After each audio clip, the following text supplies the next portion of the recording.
spinning, laughing, dancing to her favorite song. On va essayer de débattre là-dessus. Sachant qu'effectivement, le MPEP a quand même aussi une autre...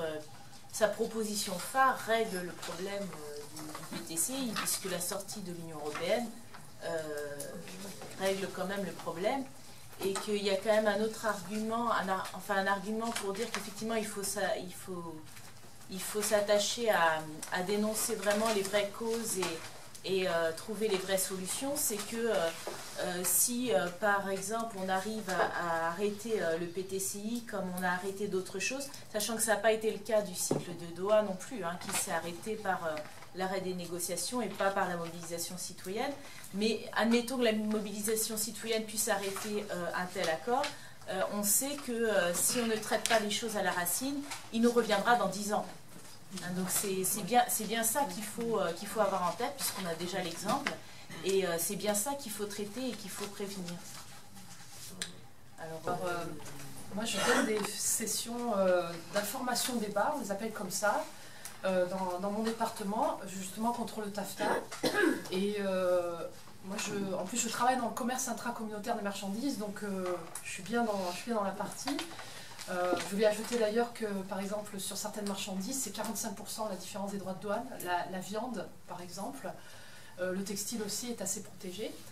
Alors, moi, pour revenir sur comment j'organise les sessions, moi, je parle effectivement de l'ISDS, Investor State Dispute Settlement, le truc de l'arbitrage. J'entends souvent l'erreur qu'on dit les tribunaux arbitraux, c'est un non-sens. L'arbitrage a toujours existé en tant que règlement entre plusieurs sociétés, ça c'est pas nouveau. Mais la nouveauté, c'est effectivement que les États interviennent, enfin sont partie prenante. Et j'explique bien justement, parce que pour moi ça me paraît crucial, c'est que ce mécanisme de règlement des litiges a pour effet de stériliser les législateurs d'une certaine manière. Parce que plus personne ne va oser faire une législation progressiste, on va dire. Alors par exemple, ça peut être une législation sur l'environnement, favorable, par exemple, à interdire les gaz de schiste, ce genre de choses. Ça peut être aussi pour la protection de la santé publique. Ça peut être effectivement une législation sociale.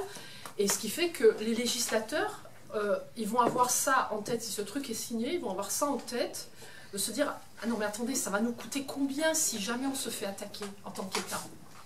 Donc ça va complètement rendre les législations très très frileuses, et c'est la fin du progrès. Donc moi, pour moi, c'est un point sur lequel j'insiste tout particulièrement, pour faire comprendre que, in fine, ça mène à la fin de la démocratie et à la fin aussi de l'intérêt général.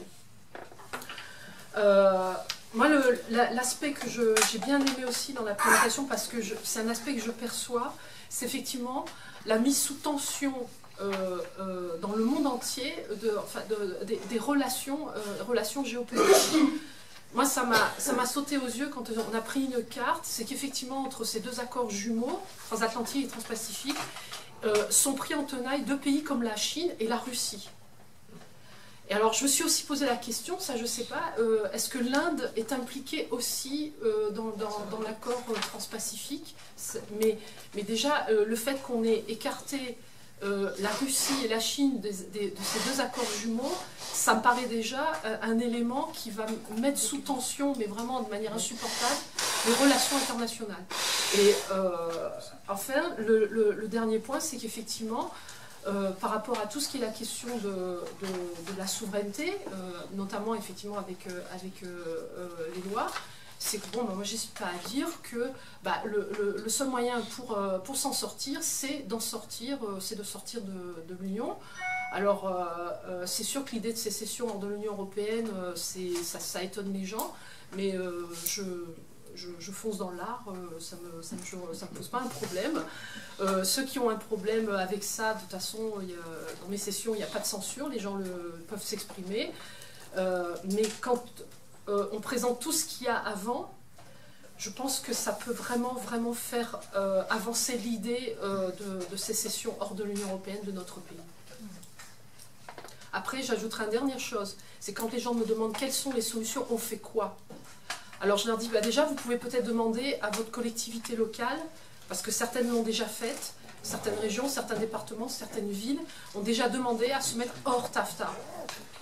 Alors ça peut être aussi intéressant. Après, moi, j'ai pas de consigne, mais j'avoue que j'aimerais bien avoir un petit peu plus de pistes à ce niveau-là, histoire d'alimenter la discussion que j'ai avec les gens lors de mes sessions d'information. Ce qui a attiré mon attention particulièrement, c'est le fait qu'on puisse établir une analogie entre le PTCI et l'OTAN.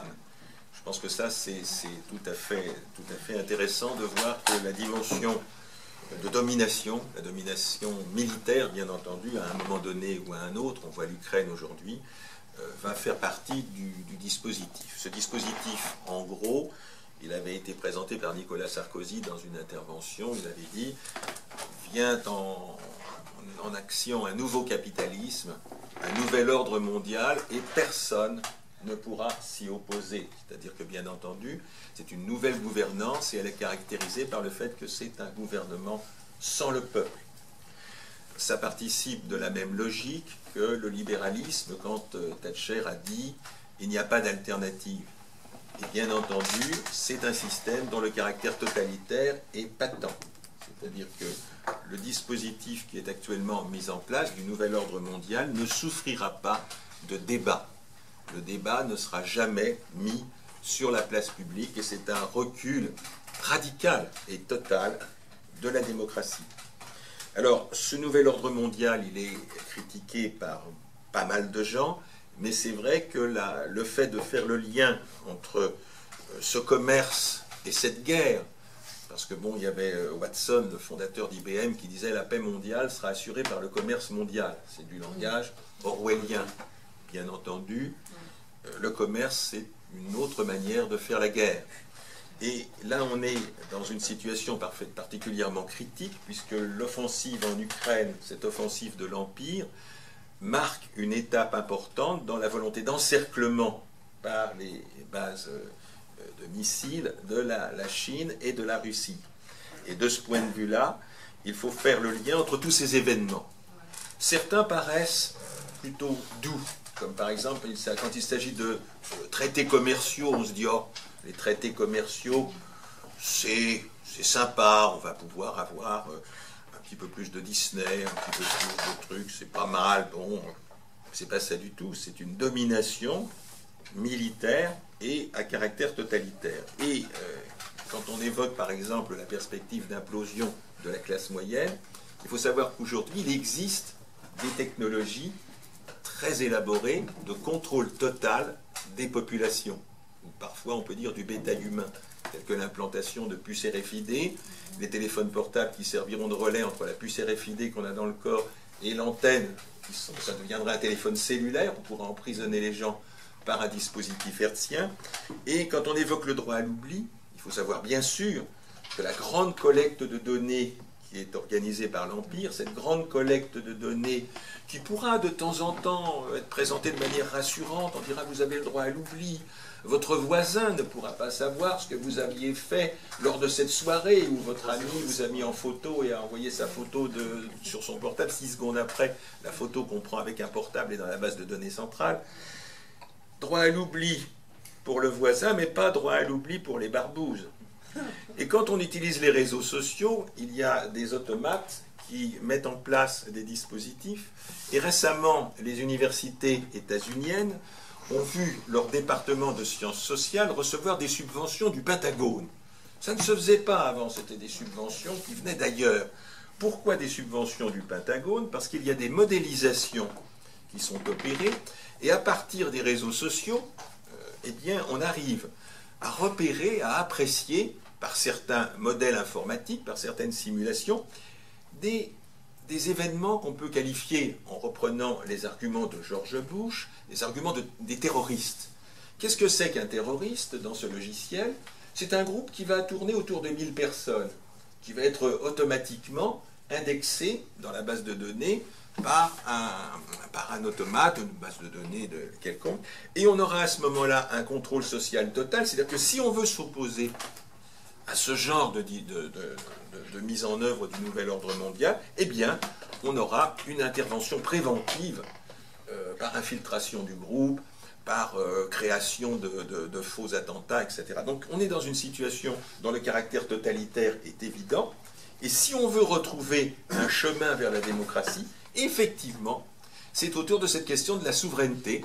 À un moment donné, souveraineté nationale bien sûr dans le cas de la France, il faut effectivement sortir du TAFTA, sortir du PTC, sortir de l'OTAN, bien entendu, et reprendre en main les leviers de commande. Mais il est clair que la classe politique actuellement au pouvoir n'est pas du tout dans ce contexte-là. On a une classe politique qui est largement adhérente à cette idéologie du nouvel ordre mondial. Bon, Sarkozy, il l'avait dit clairement, mais il y en a d'autres qui le disent.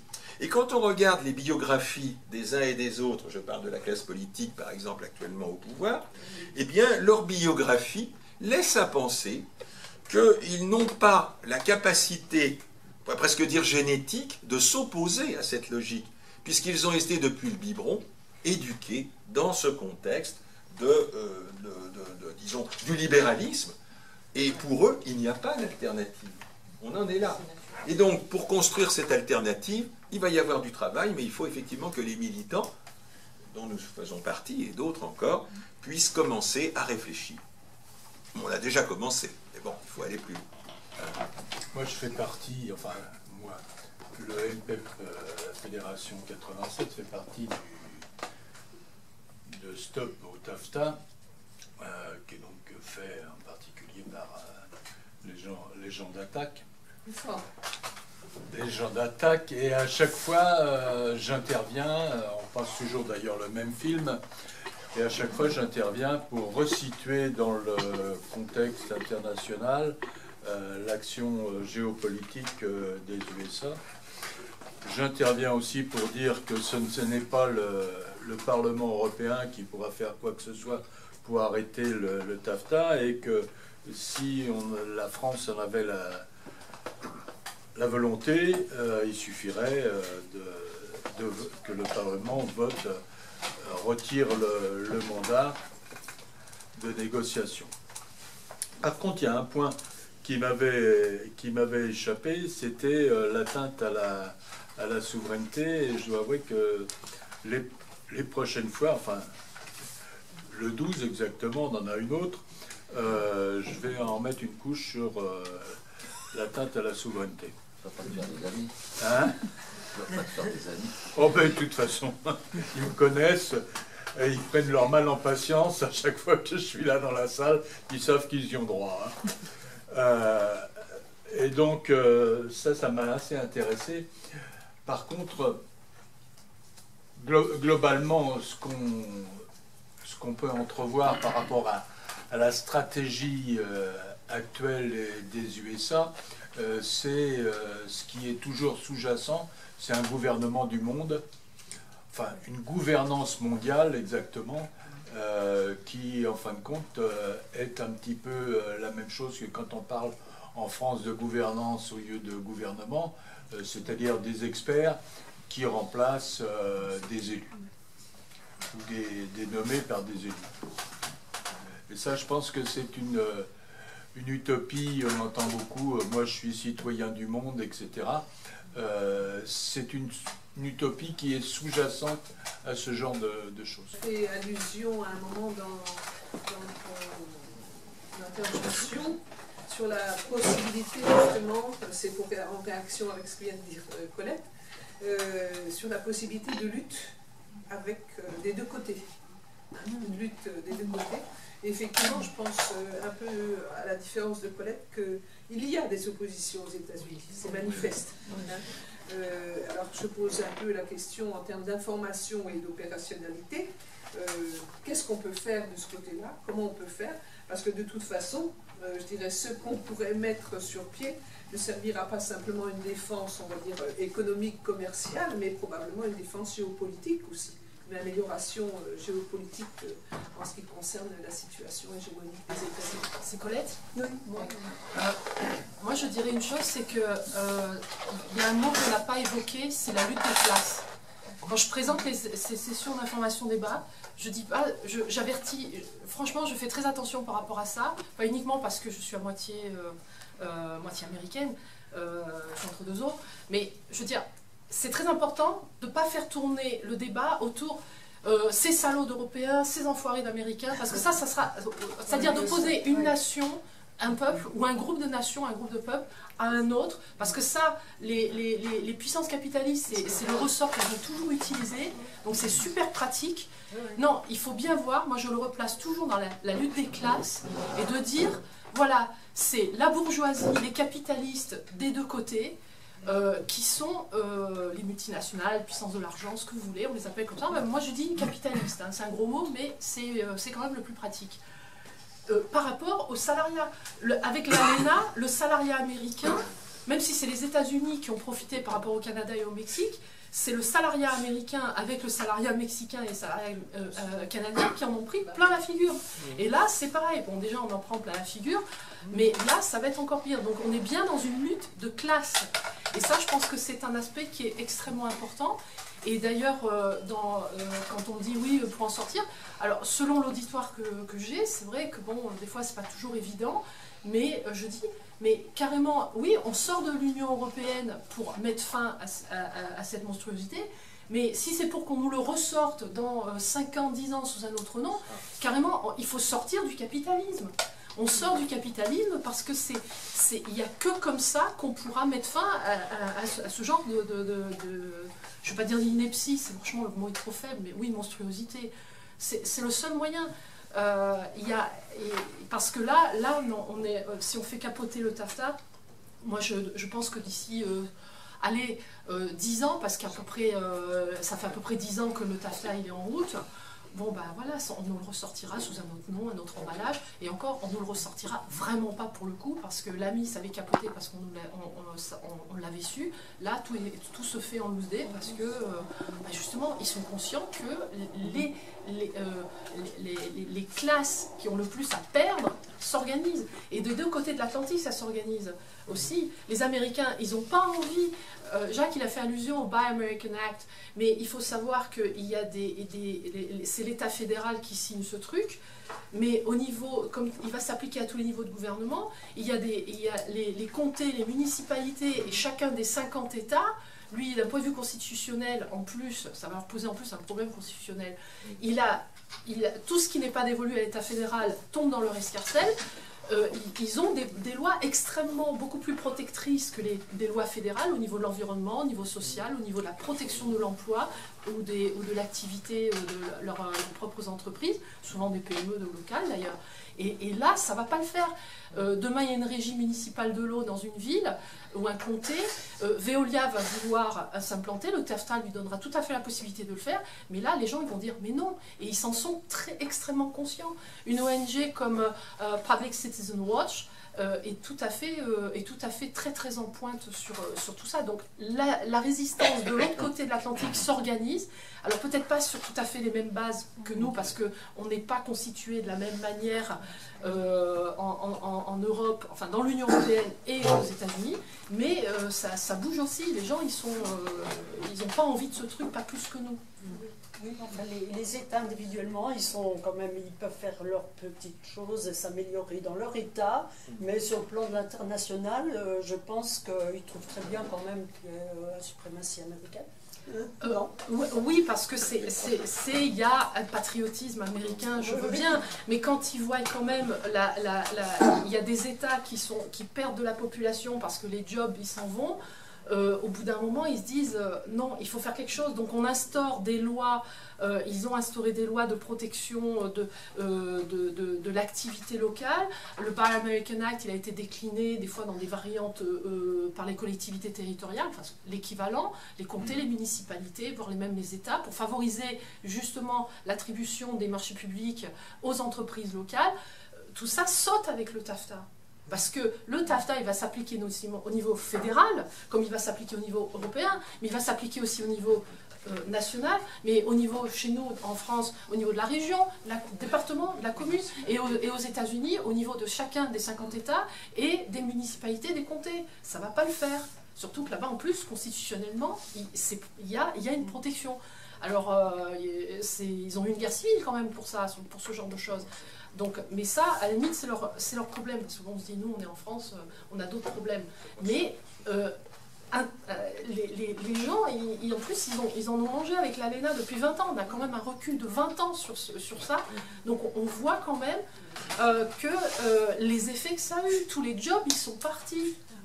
Alors les types, ils se disent, non mais on va pas en remettre une couche, mais si, parce que les capitalistes, c'est ce qu'ils veulent. Donc alors, il n'y a pas de lutte des classes officiellement aux États-Unis, ils sont contents d'être, entre guillemets, dans un système capitaliste, mais bon, dans l'Union Européenne, c'est la même chose aussi, hein. Interroger les gens en France, ils disent, ah ben non, on est tous des capitalistes, c'est super et tout. Oui, mais quand on perd son job et que il y a une ville comme Détroit a perdu la moitié de sa population en 30 ans, je veux dire, il y a des États comme le Missouri, tout le monde se barre, parce que c'est, ou l'Oklahoma, parce que c'est la misère. Appelons les choses par leur nom, c'est la misère. Alors ça va faire un peu aussi comme en France, hein, il y aura des endroits relativement prospères, notamment avec la landérisation de notre pays, et puis il y a des endroits, ça sera la réserve d'Indiens. Et aux États-Unis, ils ont déjà la réserve d'Indiens. Et on sait comment ça a fini. Si les gens se révoltent, on sait comment ça a fini aux États-Unis, la réserve d'Indiens. Le ghetto. L'histoire des résolutions à partir de l'exemple de Grenoble. À Grenoble, donc, il y a une municipalité verte PG qui a été élue. Ils ne sont pas à une contradiction près. Le PC avait misé sur le mauvais cheval, donc il n'est pas dedans. Et donc qui immédiatement après l'élection a apporté un projet de résolution anti-TAFTA donc à la région. Et le projet a été refusé. Et il y a un contre-projet qui a été accepté, porté par le PS et voté grâce à la droite. Et ce contre-projet demande la publication de rendre publiques les négociations. Voilà ce que demande cette résolution qui a été décidée au niveau régional. Et cette résolution figure au nombre des résolutions anti-TAFTA qui sont sur... il y a un site qui fait l'inventaire de toutes ces résolutions. Donc il faut se méfier, il faut aller voir le contenu, parce que finalement, rendre les négociations publiques, ça nous fait une belle jambe. Par rapport au texte de départ, il faut voir que le texte de départ, évidemment, était très clair, et donc a été rejeté. Bon, après, la municipalité au niveau de Grenoble a pris une résolution, par contre, qui est complètement claire dans le cadre de la ville, cette fois. Mais il y a un site qui liste toutes les résolutions, mais il ne faut pas juste les compter, parce que souvent on dit il y a tant de régions qui sont déclarées, il y a tant, voilà. Il faut aller voir le contenu, parce que le PS, voilà, en tout cas la stratégie en Rhône-Alpes, ça a été de défendre une résolution qui demandait simplement de rendre publiques les négociations. Voilà. Donc c'est un piège, hein, cet argument-là. Devers, donc il m'a envoyé des tracts et des mails à ce sujet-là, où effectivement il n'est pas question c'est des questions de négocier le traité. Donc j'ai répondu que c'était un bon-sens. C'est vrai que alors je vais continuer, j'ai plus de remarques, c'est du type médical. On parlait des pays pauvres, on voit ce que ça donne au niveau du système sanitaire des pays pauvres avec la crise de l'Ebola. Et on voit les ravages, donc, les ravages que peuvent donner donc, cette mondialisation. CF, un article de Mediapart de la semaine dernière. Crise sans fin, pour un médecin, c'est un non-sens. Pour une crise, une crise sans fin, pour moi, c'est une maladie chronique.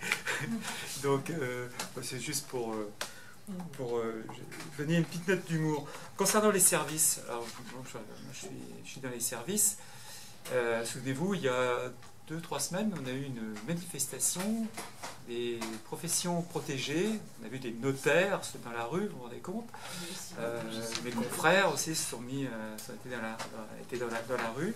Et c'était très intéressant aussi.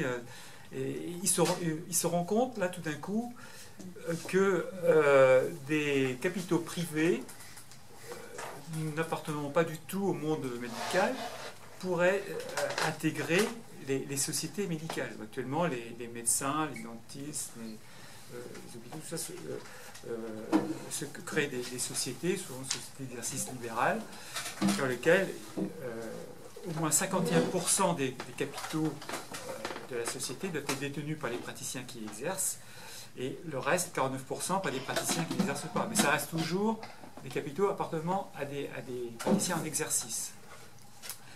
Et la loi qui avait été présentée par Macron préconisait donc justement l'ouverture de ces capitaux à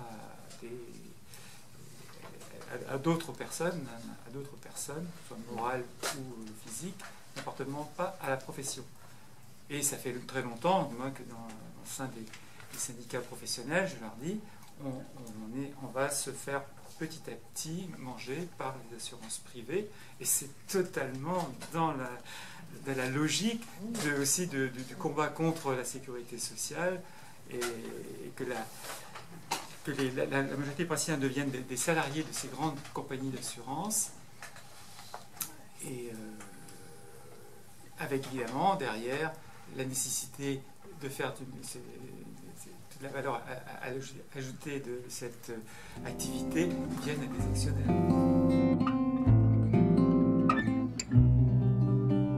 Spinning